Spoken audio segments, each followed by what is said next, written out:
Chapter 18. In the 3rd year of Hoshea, son of Elah, king of Israel, Hezekiah, son of Ahaz, king of Judah, began to reign. He was 25 years old when he became king, and he reigned in Jerusalem 29 years. His mother's name was Abijah, daughter of Zechariah. He did what was right in the eyes of the Lord, just as his father David had done. He removed the high places, smashed the sacred stones, and cut down the Asherah poles.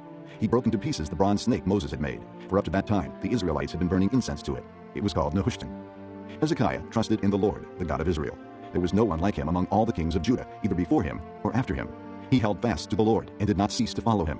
He kept the commands the Lord had given Moses, and the Lord was with him. He was successful in whatever he undertook. He rebelled against the king of Assyria and did not serve him. From watchtower to fortified city, he defeated the Philistines as far as Gaza and its territory. In King Hezekiah's 4th year, which was the 7th year of Hoshea, son of Elah, king of Israel, Shalmaneser, king of Assyria, marched against Samaria and laid siege to it. At the end of 3 years, the Assyrians took it. So Samaria was captured in Hezekiah's 6th year, which was the 9th year of Hoshea, king of Israel. The king of Assyria deported Israel to Assyria and settled them in Halah, in Gozan, on the Habor River, and in towns of the Medes. This happened because they had not obeyed the Lord their God, but had violated his covenant, all that Moses the servant of the Lord commanded. They neither listened to the commands nor carried them out. In the 14th year of King Hezekiah's reign, Sennacherib, king of Assyria, attacked all the fortified cities of Judah and captured them. So Hezekiah, king of Judah, sent this message to the king of Assyria at Lachish. I have done wrong. Withdraw from me, and I will pay whatever you demand of me. The king of Assyria exacted from Hezekiah, king of Judah, 300 talents of silver and 30 talents of gold. So Hezekiah gave him all the silver that was found in the temple of the Lord and in the treasuries of the royal palace. At this time, Hezekiah, king of Judah, stripped off the gold with which he had covered the doors and doorposts of the temple of the Lord and gave it to the king of Assyria. The king of Assyria sent his supreme commander, his chief officer, and his field commander with a large army from Lachish to King Hezekiah at Jerusalem. They came up to Jerusalem and stopped at the aqueduct of the upper pool on the road to the washerman's field. They called for the king, and Eliakim, son of Hilkiah, the palace administrator, Shebna, the secretary, and Joah, son of Asaph, the recorder, went out to them. The field commander said to them, Tell Hezekiah, this is what the great king, the king of Assyria, says. On what are you basing this confidence of yours? You say you have strategy and military strength, but you speak only empty words. On whom are you depending that you rebel against me? Look now, you are depending on Egypt, that splintered reed of a staff, which pierces a man's hand and wounds him if he leans on it. Such is Pharaoh, king of Egypt, to all who depend on him. And if you say to me, we are depending on the Lord our God, isn't he the one whose high places and altars Hezekiah removed, saying to Judah and Jerusalem, you must worship before this altar in Jerusalem? Come now, make a bargain with my master, the king of Assyria. I will give you 2,000 horses, if you can put riders on them. How can you repulse one officer of the least of my master's officials, even though you are depending on Egypt for chariots and horsemen? Furthermore, have I come to attack and destroy this place without word from the Lord? The Lord himself told me to march against this country and destroy it. Then Eliakim, son of Hilkiah, and Shebna and Joah said to the field commander, Please speak to your servants in Aramaic, since we understand it. Don't speak to us in Hebrew in the hearing of the people on the wall. But the commander replied, Was it only to your master and you that my master sent me to say these things, and not to the men sitting on the wall, who, like you, will have to eat their own filth and drink their own urine? Then the commander stood and called out in Hebrew, Hear the word of the great king, the king of Assyria. This is what the king says. Do not let Hezekiah deceive you. He cannot deliver you from my hand. Do not let Hezekiah persuade you to trust in the Lord when he says, The Lord will surely deliver us. This city will not be given into the hand of the king of Assyria. Do not listen to Hezekiah. This is what the king of Assyria says. Make peace with me and come out to me. Then every one of you will eat from his own vine and fig tree and drink water from his own cistern, until I come and take you to a land like your own, a land of grain and new wine, a land of bread and vineyards, a land of olive trees and honey. Choose life and not death. Do not listen to Hezekiah, for he is misleading you when he says, The Lord will deliver us. Has the God of any nation ever delivered his land from the hand of the king of Assyria? Where are the gods of Hamath and Arpad? Where are the gods of Sepharvaim, Hena, and Ivah? Have they rescued Samaria from my hand? Who of all the gods of these countries has been able to save his land from me? How then can the Lord deliver Jerusalem from my hand? But the people remained silent and said nothing in reply, because the king had commanded. Do not answer him. Then Eliakim, son of Hilkiah, the palace administrator, Shebna, the secretary, and Joah, son of Asaph, the recorder, went to Hezekiah, with their clothes torn, and told him what the field commander had said. Chapter 19. When King Hezekiah heard this, he tore his clothes, and put on sackcloth, and went into the temple of the Lord. He sent Eliakim, the palace administrator, Shebna, the secretary, and the leading priests, all wearing sackcloth, to the prophet Isaiah, son of Amoz. They told him, This is what Hezekiah says. This day is a day of distress and rebuke and disgrace, as when children come to the point of birth, and there's no strength to deliver them. It may be that the Lord your God will hear all the words of the field commander, whom his master, the king of Assyria, has sent to ridicule the living God, and that he will rebuke him for the words the Lord your God has heard. Therefore pray for the remnant that still survives. When King Hezekiah's officials came to Isaiah, Isaiah said to them, Tell your master, this is what the Lord says. Do not be afraid of what you have heard. Those words with which the underlings of the king of Assyria have blasphemed me. Listen, I am going to put such a spirit in him that when he hears a certain report, he will return to his own country, and there I will have him cut down with the sword. When the field commander heard that the king of Assyria had left Lachish, he withdrew and found the king fighting against Libnah. Now Sennacherib received a report that Tirhakah, the Cushite king of Egypt, was marching out to fight against him. So he again sent messengers to Hezekiah with this word. Say to Hezekiah, king of Judah, do not let the God you depend on deceive you when he says, Jerusalem will not be handed over to the king of Assyria. Surely you have heard what the kings of Assyria have done to all the countries, destroying them completely. And will you be delivered? Did the gods of the nations that were destroyed by my forefathers deliver them? The gods of Gozan, Haran, Rezeph, and the people of Eden who were in Tel Assar? Where is the king of Hamath, the king of Arpad, the king of the city of Sepharvaim, or of Hena, or Ivah? Hezekiah received the letter from the messengers and read it. Then he went up to the temple of the Lord and spread it out before the Lord. And Hezekiah prayed to the Lord. O Lord, God of Israel, enthroned between the cherubim, you alone are God over all the kingdoms of the earth. You have made heaven and earth. Give ear, O Lord, and hear. Open your eyes, O Lord, and see. Listen to the words Sennacherib has sent to insult the living God. It is true, O Lord, that the Assyrian kings have laid waste these nations and their lands. They have thrown their gods into the fire and destroyed them, for they were not gods, but only wood and stone, fashioned by men's hands. Now, O Lord our God, deliver us from his hand, so that all kingdoms on earth may know that you alone, O Lord, are God. Then Isaiah, son of Amos, sent a message to Hezekiah. This is what the Lord, the God of Israel, says. I have heard your prayer concerning Sennacherib, king of Assyria. This is the word that the Lord has spoken against him. The virgin daughter of Zion despises you and mocks you. The daughter of Jerusalem tosses her head as you flee. Who is it you have insulted and blasphemed? Against whom have you raised your voice and lifted your eyes in pride? Against the Holy One of Israel. By your messengers you have heaped insults on the Lord, and you have said, With my many chariots I have ascended the heights of the mountains, the utmost heights of Lebanon. I have cut down its tallest cedars, the choicest of its pines. I have reached its remotest parts, the finest of its forests. I have dug wells in foreign lands and drunk the water there. With the soles of my feet I have dried up all the streams of Egypt. Have you not heard? Long ago I ordained it. In days of old I planned it. Now I have brought it to pass, that you have turned fortified cities into piles of stone. Their people, drained of power, are dismayed and put to shame. They are like plants in the field, like tender green shoots, like grass sprouting on the roof, scorched before it grows up. But I know where you stay, and when you come and go, and how you rage against me. Because you rage against me, and your insolence has reached my ears, I will put my hook in your nose, and my bit in your mouth, and I will make you return by the way you came. This will be the sign for you, O Hezekiah. This year you will eat what grows by itself, and the second year what springs from that. But in the third year sow and reap, plant vineyards and eat their fruit. Once more a remnant of the house of Judah will take root below and bear fruit above. For out of Jerusalem will come a remnant, and out of Mount Zion a band of survivors. The zeal of the Lord Almighty will accomplish this. Therefore, this is what the Lord says concerning the king of Assyria.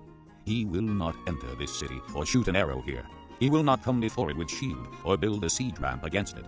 By the way that he came, he will return. He will not enter this city, declares the Lord. I will defend this city and save it for my sake and for the sake of David, my servant. That night the angel of the Lord went out and put to death 185,000 men in the Assyrian camp. When the people got up the next morning, there were all the dead bodies. So Sennacherib, king of Assyria, broke camp and withdrew. He returned to Nineveh and stayed there. One day, while he was worshipping in the temple of his god Nisroch, his sons Adramelech and Sharezer cut him down with the sword, and they escaped to the land of Ararat. And Esarhaddon, his son, succeeded him as king. Chapter 20. In those days Hezekiah became ill and was at the point of death. The prophet Isaiah, son of Amos, went to him and said, This is what the Lord says. Put your house in order, because you are going to die. You will not recover. Hezekiah turned his face to the wall and prayed to the Lord. Remember, O Lord, how I have walked before you faithfully and with wholehearted devotion, and have done what is good in your eyes. And Hezekiah wept bitterly. Before Isaiah had left the middle court, the word of the Lord came to him. Go back and tell Hezekiah, the leader of my people, this is what the Lord, the God of your father David, says. I have heard your prayer and seen your tears. I will heal you. On the third day from now, you will go up to the temple of the Lord. I will add 15 years to your life, and I will deliver you and this city from the hand of the king of Assyria. I will defend the city for my sake, and for the sake of my servant David. Then Isaiah said, Prepare a poultice of figs. They did so, and applied it to the boil, and he recovered. Hezekiah had asked Isaiah, What will be the sign that the Lord will heal me, and that I will go up to the temple of the Lord on the third day from now? Isaiah answered, This is the Lord's sign to you that the Lord will do what he has promised. Shall the shadow go forward 10 steps, or shall it go back 10 steps? It is a simple matter for the shadow to go forward 10 steps. said Hezekiah. Rather, have it go back 10 steps. Then the prophet Isaiah called upon the Lord, and the Lord made the shadow go back the 10 steps it had gone down on the stairway of Ahaz. At that time, Merodach-Baladan, son of Baladan, king of Babylon, sent Hezekiah letters and a gift, because he had heard of Hezekiah's illness. Hezekiah received the messengers and showed them all that was in his storehouses, the silver, the gold, the spices, and the fine oil, his armory, and everything found among his treasures. There was nothing in his palace or in all his kingdom that Hezekiah did not show them. Then Isaiah the prophet went to King Hezekiah and asked, What did those men say, and where did they come from? From a distant land. Hezekiah replied. They came from Babylon. The prophet asked, What did they see in your palace? They saw everything in my palace. Hezekiah said, There is nothing among my treasures that I did not show them. Then Isaiah said to Hezekiah, Hear the word of the Lord. The time will surely come when everything in your palace and all that your fathers have stored up until this day will be carried off to Babylon. Nothing will be left, says the Lord. And some of your descendants, your own flesh and blood that will be born to you, will be taken away, and they will become eunuchs in the palace of the king of Babylon. The word of the Lord you have spoken is good. Hezekiah replied, for he thought, Will there not be peace and security in my lifetime? As for the other events of Hezekiah's reign, all his achievements, and how he made the pool and the tunnel by which he brought water into the city, are they not written in the book of the annals of the kings of Judah? Hezekiah rested with his fathers, and Manasseh his son succeeded him as king. Chapter 21. Manasseh was 12 years old when he became king, and he reigned in Jerusalem 55 years. His mother's name was Hephzibah. He did evil in the eyes of the Lord, following the detestable practices of the nations the Lord had driven out before the Israelites. He rebuilt the high places his father Hezekiah had destroyed. He also erected altars to Baal and made an Asherah pole, as Ahab king of Israel had done. He bowed down to all the starry hosts and worshipped them. He built altars in the temple of the Lord, of which the Lord had said, In Jerusalem I will put my name. In both courts of the temple of the Lord, he built altars to all the starry hosts. He sacrificed his own son in the fire, practiced sorcery and divination, and consulted mediums and spiritists. He did much evil in the eyes of the Lord, provoking him to anger. He took the carved Asherah pole he had made and put it in the temple, of which the Lord had said to David and to his son Solomon, In this temple, and in Jerusalem, which I have chosen out of all the tribes of Israel, I will put my name forever. I will not again make the feet of the Israelites wander from the land I gave their forefathers. If only they will be careful to do everything I commanded them, and will keep the whole law that my servant Moses gave them. But the people did not listen. Manasseh led them astray, so that they did more evil than the nations the Lord had destroyed before the Israelites. The Lord said through his servants the prophets, Manasseh, king of Judah, has committed these detestable sins. He has done more evil than the Amorites who preceded him, and has led Judah into sin with his idols. Therefore, this is what the Lord, the God of Israel, says. I am going to bring such disaster on Jerusalem and Judah, that the ears of everyone who hears of it will tingle. I will stretch out over Jerusalem the measuring line used against Samaria, and the plumb line used against the house of Ahab. I will wipe out Jerusalem, as one wipes a dish, wiping it and turning it upside down. I will forsake the remnant of my inheritance, and hand them over to their enemies. They will be looted and plundered by all their foes, because they have done evil in my eyes, and have provoked me to anger from the day their forefathers came out of Egypt until this day. Moreover, Manasseh also shed so much innocent blood that he filled Jerusalem from end to end, besides the sin that he had caused Judah to commit, so that they did evil in the eyes of the Lord. As for the other events of Manasseh's reign, and all he did, including the sin he committed, are they not written in the book of the annals of the kings of Judah? Manasseh rested with his fathers, and was buried in his palace garden, the garden of Uzzah. And Amon his son succeeded him as king. Amon was 22 years old when he became king, and he reigned in Jerusalem 2 years. His mother's name was Meshullemeth, daughter of Haraz. She was from Jotbah. He did evil in the eyes of the Lord, as his father Manasseh had done. He walked in all the ways of his father. He worshipped the idols his father had worshipped, and bowed down to them. He forsook the Lord, the God of his fathers, and did not walk in the way of the Lord. Amon's officials conspired against him, and assassinated the king in his palace. Then the people of the land killed all who had plotted against King Amon, and they made Josiah his son king in his place. As for the other events of Amon's reign, and what he did, are they not written in the book of the annals of the kings of Judah? He was buried in his grave in the garden of Uzzah, and Josiah his son succeeded him as king. Chapter 22. Josiah was 8 years old when he became king, and he reigned in Jerusalem 31 years. His mother's name was Jedidah, daughter of Adaiah. She was from Bozkath. He did what was right in the eyes of the Lord, and walked in all the ways of his father David, not turning aside to the right or to the left. In the 18th year of his reign, King Josiah sent the secretary, Shaphan, son of Azaliah, the son of Meshullam, to the temple of the Lord. He said, Go up to Hilkiah the high priest, and have him get ready the money that has been brought into the temple of the Lord, which the doorkeepers have collected from the people. Have them entrusted to the men appointed to supervise the work on the temple, and have these men pay the workers who repair the temple of the Lord, the carpenters, the builders, and the masons. Also have them purchase timber and dressed stone to repair the temple. But they need not account for the money entrusted to them, because they are acting faithfully. Hilkiah the high priest said to Shaphan the secretary, I have found the book of the law in the temple of the Lord. He gave it to Shaphan, who read it. Then Shaphan the secretary went to the king and reported to him. Your officials have paid out the money that was in the temple of the Lord, and have entrusted it to the workers and supervisors at the temple. Then Shaphan the secretary informed the king. Hilkiah the priest has given me a book. And Shaphan read from it in the presence of the king. When the king heard the words of the book of the law, he tore his robes. He gave these orders to Hilkiah the priest, Ahikam son of Shaphan, Achbor son of Micaiah, Shaphan the secretary, and Isaiah the king's attendant.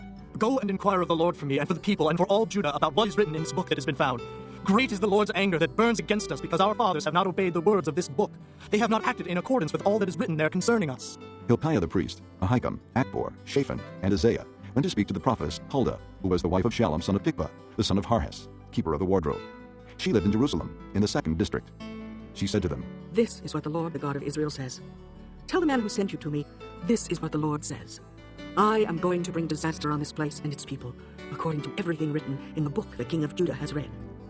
Because they have forsaken me and burned incense to other gods and provoked me to anger by all the idols their hands have made, my anger will burn against this place and will not be quenched. Tell the king of Judah who sent you to inquire of the Lord, this is what the Lord, the God of Israel, says concerning the words you heard. Because your heart was responsive, and you humbled yourself before the Lord when you heard what I have spoken against this place and its people, that they would become accursed and laid waste, and because you tore your robes and wept in my presence, I have heard you, declares the Lord. Therefore, I will gather you to your fathers, and you will be buried in peace.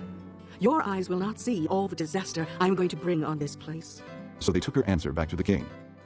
Chapter 23. Then the king called together all the elders of Judah and Jerusalem. He went up to the temple of the Lord with the men of Judah, the people of Jerusalem, the priests and the prophets, all the people from the least to the greatest. He read in their hearing all the words of the book of the covenant, which had been found in the temple of the Lord. The king stood by the pillar and renewed the covenant in the presence of the Lord, to follow the Lord and keep his commands, regulations, and decrees with all his heart and all his soul, thus confirming the words of the covenant written in this book. Then all the people pledged themselves to the covenant. The king ordered Hilkiah the high priest, the priests next in rank, and the doorkeepers to remove from the temple of the Lord all the articles made for Baal and Asherah and all the starry hosts. He burned them outside Jerusalem in the fields of the Kidron Valley and took the ashes to Bethel. He did away with the pagan priests appointed by the kings of Judah to burn incense on the high places of the towns of Judah and on those around Jerusalem, those who burned incense to Baal, to the sun and moon, to the constellations, and to all the starry hosts. He took the Asherah pole from the temple of the Lord to the Kidron Valley outside Jerusalem and burned it there. He ground it to powder and scattered the dust over the graves of the common people. He also tore down the quarters of the male shrine prostitutes, which were in the temple of the Lord, and where women did weaving for Asherah. Josiah brought all the priests from the towns of Judah and desecrated the high places, from Geba to Beersheba, where the priests had burned incense. He broke down the shrines at the gates, at the entrance to the gate of Joshua, the city governor, which is on the left of the city gate. Although the priests of the high places did not serve at the altar of the Lord in Jerusalem, they ate unleavened bread with their fellow priests. He desecrated Topheth, which was in the valley of Ben Hinnom, so no one could use it to sacrifice his son or daughter in the fire to Molech. He removed from the entrance to the temple of the Lord the horses that the kings of Judah had dedicated to the sun. They were in the court near the room of an official named Nathan-Melech. Josiah then burned the chariots dedicated to the sun. He pulled down the altars the kings of Judah had erected on the roof near the upper room of Ahaz, and the altars Manasseh had built in the 2 courts of the temple of the Lord. He removed them from there, smashed them to pieces, and threw the rubble into the Kidron Valley. The king also desecrated the high places that were east of Jerusalem on the south of the hill of corruption, the ones Solomon king of Israel had built for Ashtoreth, the vile goddess of the Sidonians, for Chemosh, the vile god of Moab, and for Molech, the detestable god of the people of Ammon. Josiah smashed the sacred stones and cut down the Asherah poles and covered the sites with human bones. Even the altar at Bethel, the high place made by Jeroboam son of Nebat, who had caused Israel to sin, even that altar and high place he demolished. He burned the high place and ground it to powder, and burned the Asherah pole also. Then Josiah looked around, and when he saw the tombs that were there on the hillside, he had the bones removed from them and burned on the altar to defile it, in accordance with the word of the Lord proclaimed by the man of God who foretold these things. The king asked, What is that tombstone I see? The men of the city said, It marks the tomb of the man of God who came from Judah, and pronounced against the altar of Bethel the very things you have done to it. Leave it alone, he said. Don't let anyone disturb his bones. So they spared his bones and those of the prophet who had come from Samaria. Just as he had done at Bethel, Josiah removed and defiled all the shrines at the high places that the kings of Israel had built in the towns of Samaria that had provoked the Lord to anger. Josiah slaughtered all the priests of those high places on the altars and burned human bones on them. Then he went back to Jerusalem. The king gave this order to all the people. Celebrate the Passover to the Lord your God, as it is written in this book of the covenant. Not since the days of the judges who led Israel, nor throughout the days of the kings of Israel and the kings of Judah, had any such Passover been observed.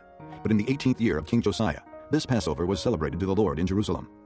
Furthermore, Josiah got rid of the mediums and spiritists, the household gods, the idols, and all the other detestable things seen in Judah and Jerusalem. This he did to fulfill the requirements of the law written in the book that Hilkiah the priest had discovered in the temple of the Lord. Neither before nor after Josiah was there a king like him, who turned to the Lord as he did, with all his heart, and with all his soul, and with all his strength, in accordance with all the law of Moses.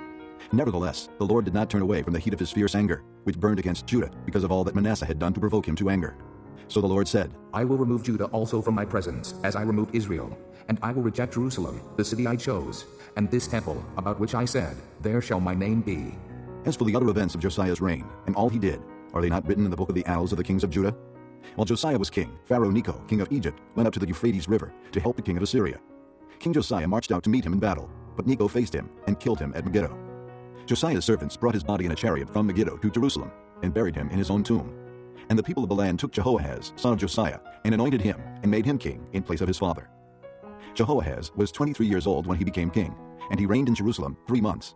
His mother's name was Hamutal, daughter of Jeremiah. She was from Libnah. He did evil in the eyes of the Lord, just as his fathers had done. Pharaoh Necho put him in chains at Riblah in the land of Hamath, so that he might not reign in Jerusalem, and he imposed on Judah a levy of 100 talents of silver and a talent of gold. Pharaoh Necho made Eliakim, son of Josiah, king in place of his father Josiah, and changed Eliakim's name to Jehoiakim. But he took Jehoahaz and carried him off to Egypt, and there he died. Jehoiakim paid Pharaoh Necho the silver and gold he demanded.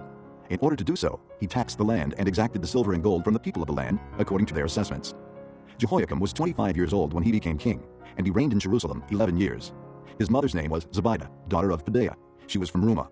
And he did evil in the eyes of the Lord, just as his fathers had done. Chapter 24. During Jehoiakim's reign, Nebuchadnezzar, king of Babylon, invaded the land, and Jehoiakim became his vassal for 3 years. But then he changed his mind and rebelled against Nebuchadnezzar. The Lord sent Babylonian, Aramean, Moabite, and Ammonite raiders against him. He sent them to destroy Judah in accordance with the word of the Lord proclaimed by his servants the prophets.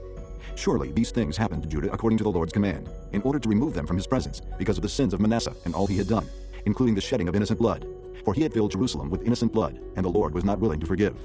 As for the other events of Jehoiakim's reign, and all he did, are they not written in the book of the annals of the kings of Judah? Jehoiakim rested with his fathers, and Jehoiakim, his son, succeeded him as king. The king of Egypt did not march out from his own country again, because the king of Babylon had taken all his territory from the Wadi of Egypt to the Euphrates River. Jehoiakim was 18 years old when he became king, and he reigned in Jerusalem 3 months. His mother's name was Nehushta, daughter of Elnathan. She was from Jerusalem. He did evil in the eyes of the Lord, just as his father had done. At that time the officers of Nebuchadnezzar, king of Babylon, advanced on Jerusalem and laid siege to it, and Nebuchadnezzar himself came up to the city while his officers were besieging it. Jehoiakim, king of Judah, his mother, his attendants, his nobles, and his officials all surrendered to him. In the 8th year of the reign of the king of Babylon, he took Jehoiakim prisoner. As the Lord had declared, Nebuchadnezzar removed all the treasures from the temple of the Lord and from the royal palace, and took away all the gold articles that Solomon, king of Israel, had made for the temple of the Lord. He carried into exile all Jerusalem, all the officers and fighting men, and all the craftsmen and artisans, a total of 10,000. Only the poorest people of the land were left. Nebuchadnezzar took Jehoiakim captive to Babylon. He also took from Jerusalem to Babylon the king's mother, his wives, his officials, and the leading men of the land. The king of Babylon also deported to Babylon the entire force of 7,000 fighting men, strong and fit for war, and 1,000 craftsmen and artisans. He made Mattaniah, Jehoiakim's uncle, king in his place, and changed his name to Zedekiah. Zedekiah was 21 years old when he became king, and he reigned in Jerusalem 11 years. His mother's name was Hamutal, daughter of Jeremiah. She was from Libnah. He did evil in the eyes of the Lord, just as Jehoiakim had done. It was because of the Lord's anger that all this happened to Jerusalem and Judah, and in the end he thrust them from his presence. Now Zedekiah rebelled against the king of Babylon. Chapter 25.